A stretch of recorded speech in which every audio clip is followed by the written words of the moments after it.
First contact and trial by fire. The UNSS Odyssey hung in high orbit above Mars, its 4-kilometer length casting a shadow across the red planet's surface. Captain Alina Reyes stood at the observation deck, watching as the last squadrons of fighters completed their certification runs. After 5 years of construction and 18 months of trials, humanity's first true supercarrier was finally ready for its maiden voyage into deep space. Quite a sight, isn't it? The voice belonged to Wing Commander James Chin, her chief fighter coordinator. He joined her at the window, tablet in hand. Final squadron qualifications are complete. All pilots certified for deep space operations. Alina nodded, her dark eyes reflecting the dance of fighter lights against the starfield. Status of the new quantum sensors. Online and calibrated. Range extended to 15 light minutes. James pulled up a holographic display showing the carrier's detection sphere. We can spot a fusion drive ignition anywhere in the inner solar system. The Odyssey represented humanity's greatest achievement in space warfare doctrine. Unlike the smaller patrol cruisers that had served as humanity's primary defense force, the supercarrier could operate independently for years. Its massive hangars house over 300 fighters. Its manufacturing bays could produce replacement craft and spare parts, and its hydroponic sectors could feed a crew of 20,000 indefinitely. Captain to the bridge. The call came just as Alina was about to respond. She exchanged glances with James before they both headed for the nearest transit tube. The bridge was a hive of controlled activity when they arrived. Lieutenant Sarah Wong, sensor chief, looked up from her station. Captain, we're detecting unusual gravitational distortions at the edge of our sensor range. Pattern suggests artificial origin. Show me. The main display lit up with a representation of space around them. Several points of light pulsed with an odd rhythm, like ripples in a pond. Alina had never seen anything like it. Multiple contacts emerging. Sarah's voice carried the sharp edge of surprise. Configuration unknown. No match in database. Through the main viewport, space itself seemed to twist. Ships emerged from the distortion, if they could be called ships. They resembled organic crystals, their surfaces refracting light in impossible ways.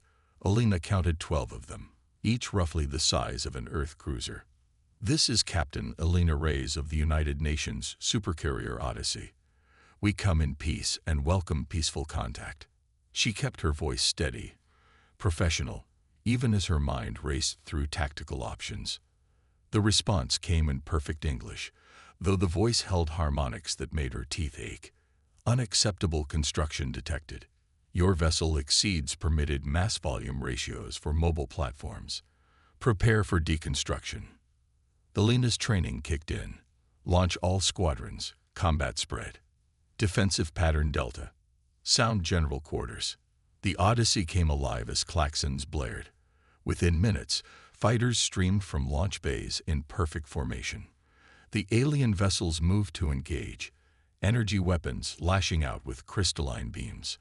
But they had never faced a carrier group before. Falcon Squadron, targeting data uploaded. Thor Squadron, loop around their flanks. Valkyrie Wing, standby for close support. James coordinated the fighter screen with practiced ease, his commands turning the space around Odyssey into a deadly dance. The alien ships were powerful, their weapons capable of slicing through cruiser armor. But they couldn't hit what they couldn't catch.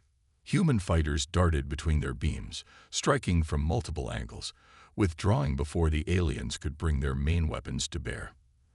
They're focusing fire on our port launch base, Alina observed, trying to neutralize our fighter capability. Typical anti-capital ship doctrine. A small smile touched her lips. They don't understand carrier operations at all. She turned to her tactical officer. Launch the reserve squadrons from starboard bays. Let them think they're succeeding in shutting down our combat capability. The battle unfolded like a complex chess game. The aliens, clearly unused to dealing with massive numbers of small craft, struggled to adapt their tactics. Their formation began to break apart as they tried to chase down individual fighter squadrons. Now, Alina commanded, spring the trap. The reserve squadrons swept in from behind, their concentrated fire overwhelming the aliens' rear shields. Meanwhile, the supposedly neutralized port squadrons launched a fresh attack, having merely relocated to different bays. 2 enemy vessels disabled, Sarah reported. 3 more showing critical damage to their drive systems. The rest are. Their gravitational signatures are building up. The alien ships twisted space around themselves once more, vanishing back into whatever dimension they had emerged from. They left behind their damaged and disabled companions. Alina let out a breath she hadn't realized she'd been holding. Secure from general quarters. Begin recovery operations for all squadrons, and get me a full analysis of those disabled ships. I want to know everything about our new friends. As she watched the fighters return home, Alina reflected on humanity's first contact with an alien civilization. It hadn't gone as hoped, but they had proven something vital. The carrier concept worked in space just as it had in the oceans of Earth. Humanity's supercarriers would not just explore the stars. They would defend them. The adaptive edge. 3 months after the first contact incident, the Odyssey had company. 2 more supercarriers, the UNSS Magellan and UNSS Zhenghe, formed a battle group at the edge of explored space. In her quarters, Captain Reyes reviewed the data from their alien visitors, now identified as the crystalline Concordat. Their entire society is based on mathematical perfection, Dr. Maya Patel, the ship's chief xenologist, explained. They see our oversized carriers as an affront to their theories of optimal ship design. Commander Chen pulled up a holographic display of the captured alien vessels. Their technology is impressive. These phase shift drives let them slit between normal space and some kind of subspace domain. But they're predictable. They can only emerge at points where the quantum fields align properly. Elena studied the tactical overlay, and we can detect these alignment points. Better than that, Maya interjected. We can create them. The quantum wake from our fighter squadrons disrupts local space-time, just enough to force them to emerge where we want them to. The implications were staggering. What the Concordat saw as a primitive reliance on small craft had become the key to countering their greatest advantage. But before Elena could respond, the alert klaxons blared. Multiple Concordat signatures detected. Lieutenant Wang's voice carried across the ship's comm. Largest force yet. 30-plus capital ships. Elena was on the bridge in minutes. The tactical display showed a massive crystalline fleet emerging from phase space, but something was different about their formation. They've adapted, James observed grimly. Look at those escort patterns. They're deploying their own small craft. Crystal drones. The space between the fleets filled with shimmering shapes as hundreds of crystalline drones launched from the alien vessels. They were beautiful and deadly, each one capable of matching a human fighter in combat. They've studied our tactics, Elena noted.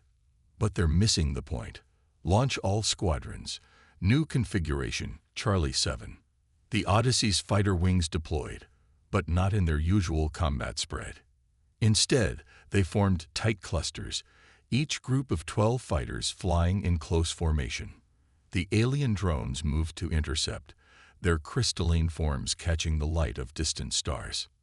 Now, Elena commanded, execute Firefly protocol. The human fighters suddenly split apart, but not randomly. Each squadron separated into precisely calculated patterns, their drives creating interference waves in the quantum field. The alien drones, trying to phase shift like their capital ships, found themselves trapped in normal space. Got you, James whispered as the trap sprung. The fighters' seemingly chaotic movements had actually created a complex web of quantum disturbances, turning space itself into a weapon against the crystalline ships. Multiple enemy vessels attempting emergency phase shift, Sarah reported. But they're emerging right where we predicted. The battle became a symphony of coordinated movement. Fighter squadrons herded enemy ships into killing zones, while the carrier's main batteries provided devastating fire support. The crystalline fleet, unable to effectively use their phase technology, found themselves forced to fight on human terms.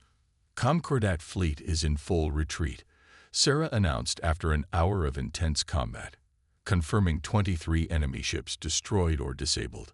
No losses among our carrier group. Elena allowed herself a small smile. They thought they could copy our tactics without understanding the philosophy behind them.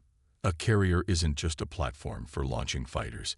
It's the brain of a complex organism, every part working in harmony. Captain, Maya called from her science station. I'm detecting unusual readings from the disabled crystalline ships. They're crystal matrices. They're reconfiguring themselves. The massive alien vessels began to pulse with internal light. Their crystalline surfaces shifted and flowed like liquid glass, taking on new configurations before their eyes. They're not just adapting, James realized. They're evolving. Elena watched the transformation with a mixture of concern and fascination. The Concordat was proving to be a worthy opponent, one that could learn and change. But so could humanity. Already, ideas for new fighter configurations and tactical doctrines were forming in her mind. Send all combat data to the other carriers, she ordered, and get me a secure channel to Fleet Command.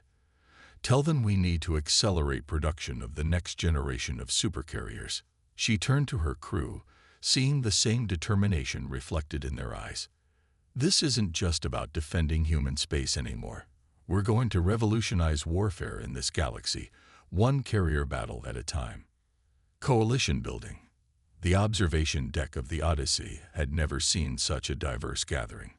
Representatives from 7 different species crowded the space, their attention fixed on the massive viewscreen showing fighter operations outside.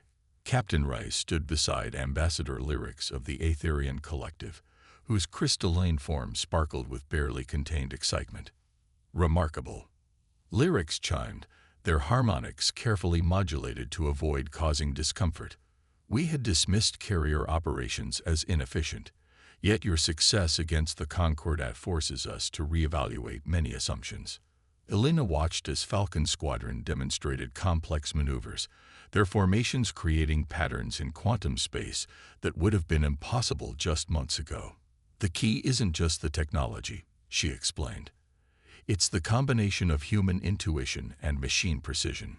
Each fighter pilot is an artist, but together they paint on the canvas of space itself. The Meridian Delegate, a being of pure energy contained within an environmental suit, moved forward. Our species has always relied on large, powerful vessels, but we've seen how vulnerable they can be to your fighter screens. Perhaps it is time for us to learn. That was exactly what this demonstration was about. After 6 months of fighting the crystalline Concordat to a standstill, humanity had gained the attention of the galactic community. The supercarriers, once dismissed as oversized and impractical, had proven themselves again and again. Commander Chen, Elena called out.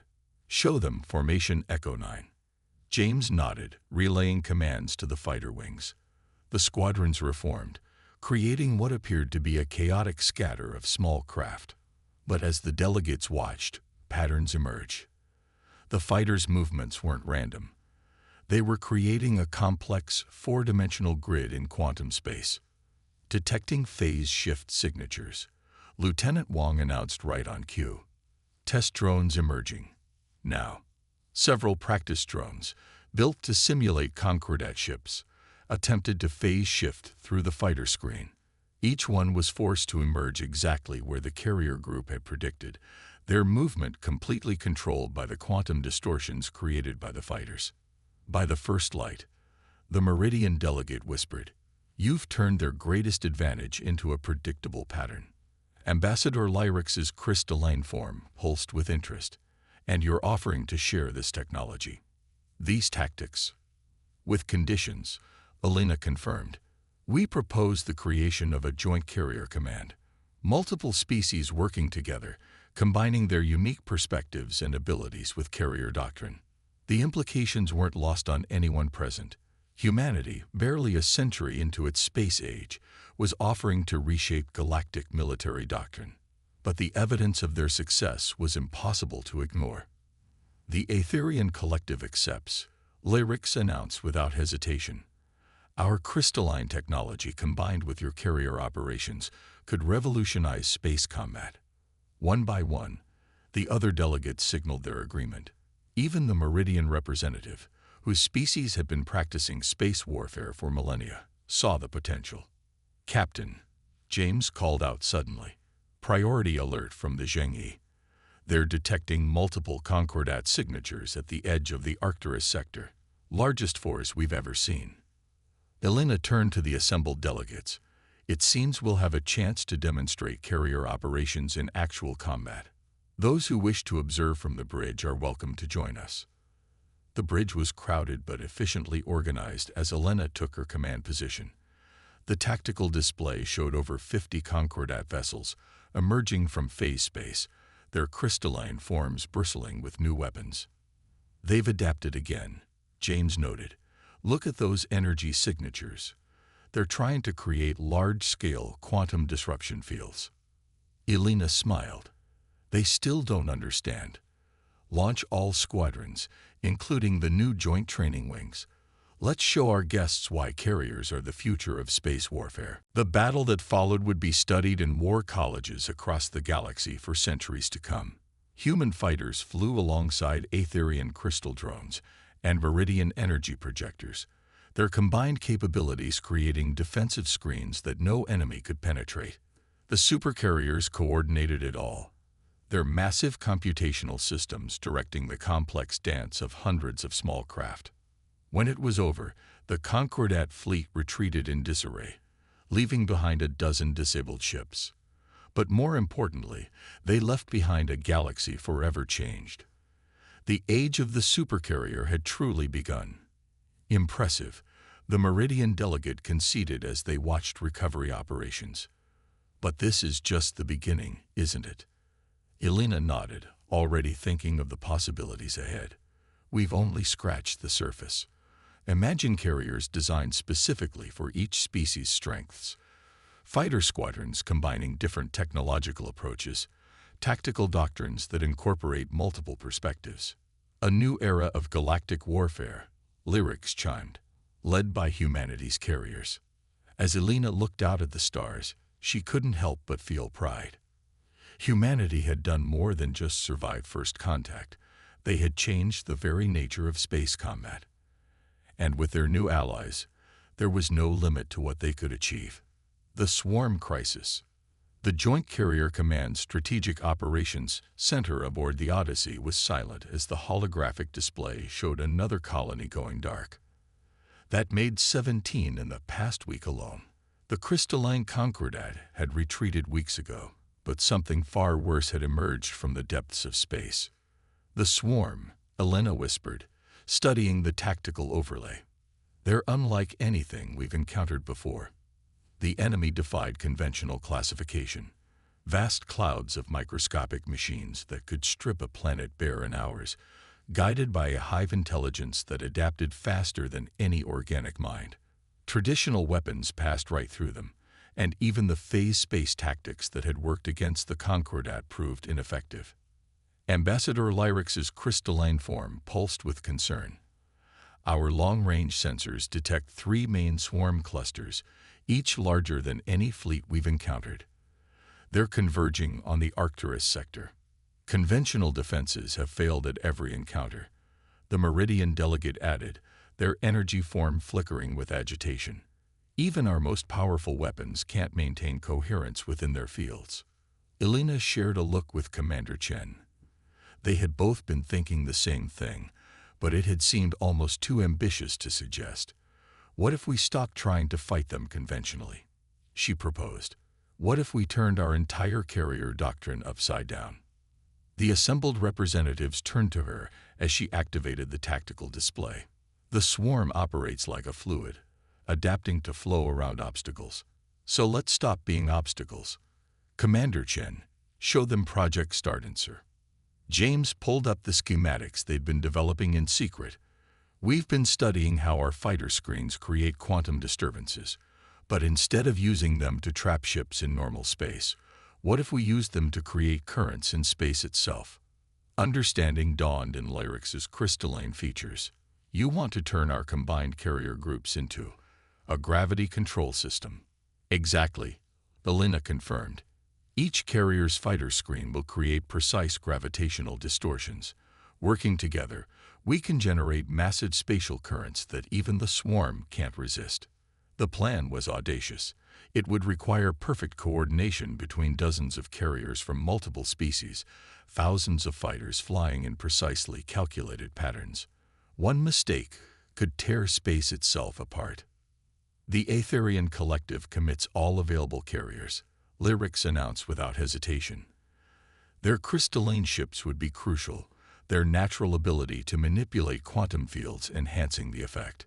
The Meridian Conclave joins as well. Their delegate added, "Our energy-based fighters can maintain stability in the gravity wells." Over the next 48 hours, the largest carrier fleet ever assembled took shape. Human supercarriers formed the core, their massive computational systems coordinating the operation. Aetherian crystal ships and Meridian energy vessels took up flanking positions, their unique capabilities complementing the human battle doctrine. Swarm clusters entering extreme sensor range, Lieutenant Wong reported from her station. All three main bodies converging as predicted. Elena took a deep breath.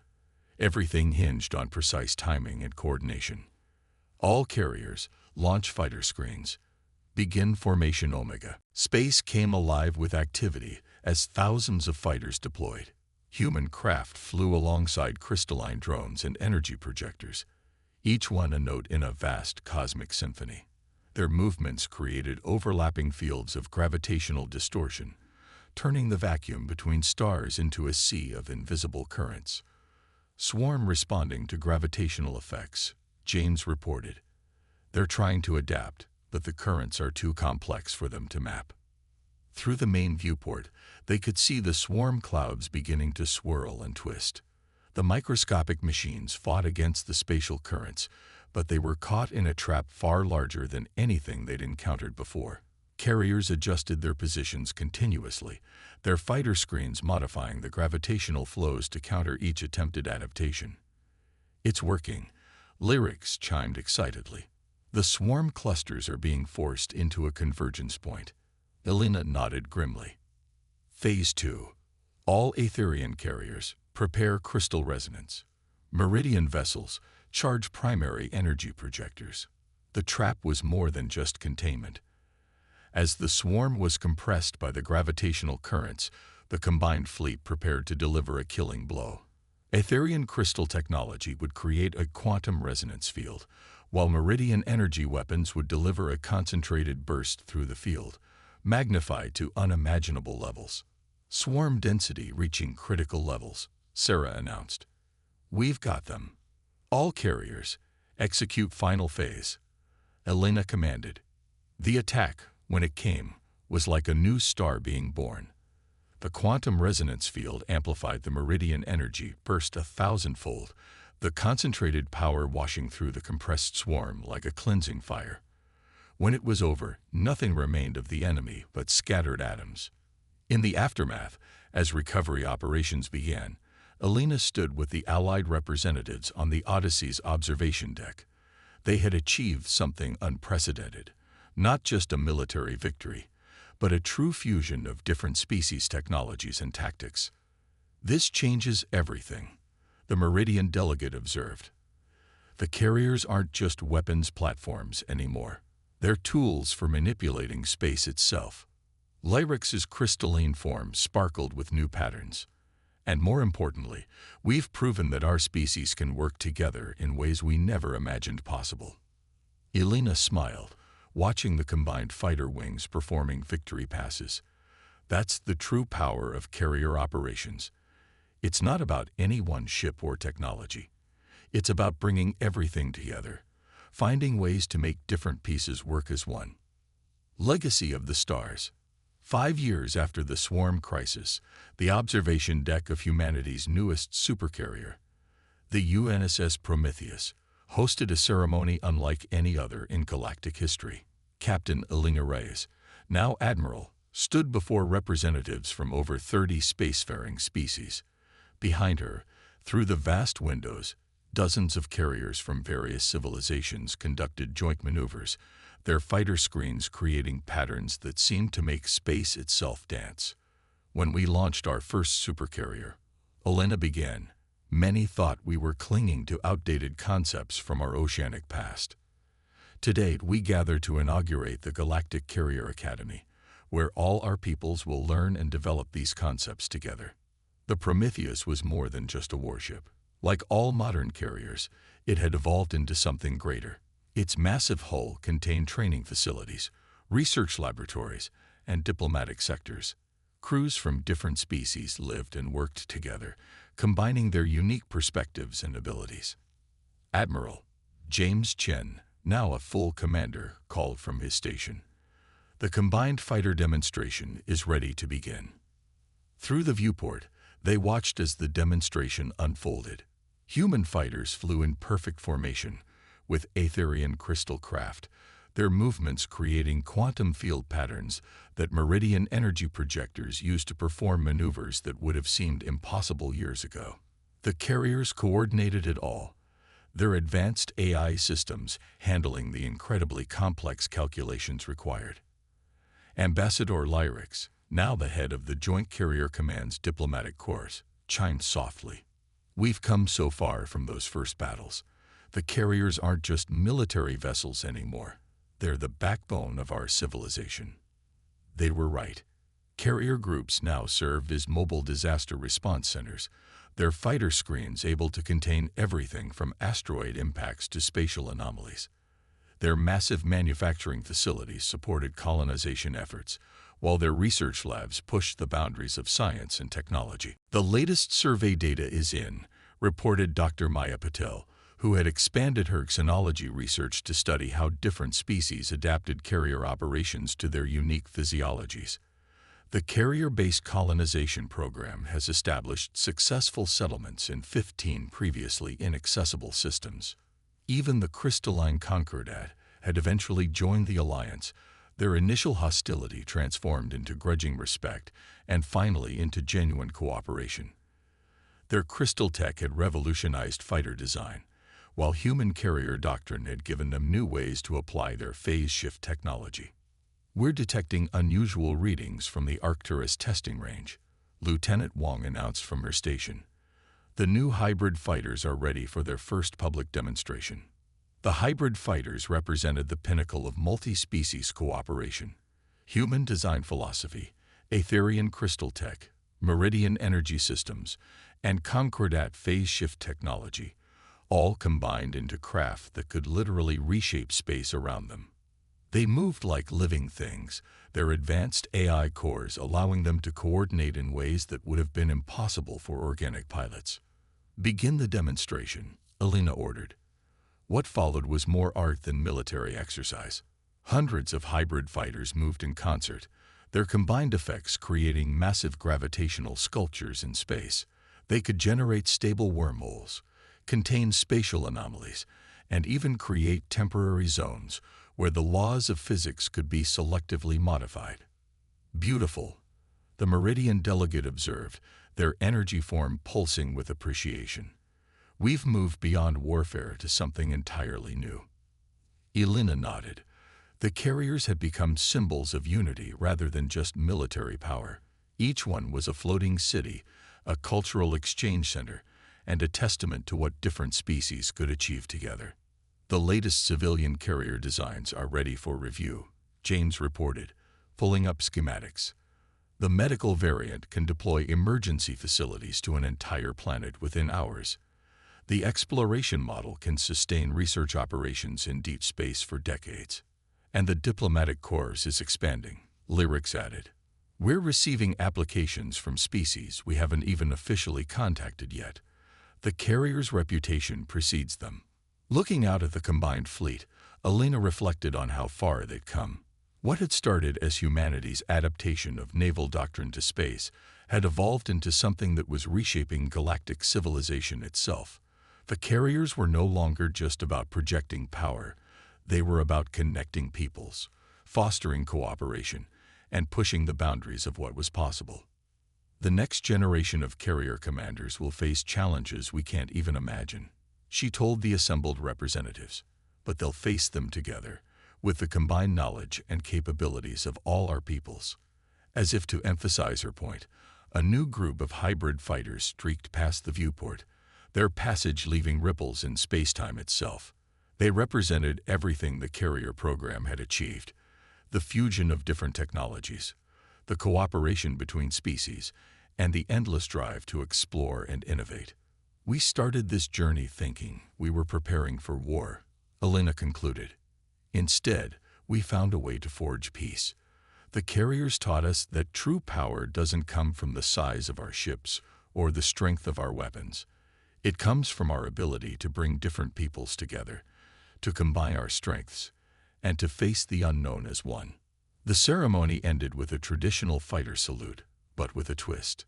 Craft from every allied species flew in formation, their energy trails creating a massive double helix in space, a symbol of how different paths had intertwined to create something entirely new. The age of the supercarrier had evolved into the age of unity, and the stars themselves bore witness to humanity's greatest contribution to galactic civilization: the understanding that the most powerful force in the universe wasn't technology or weapons, but the ability to bring people together for a common cause. The end.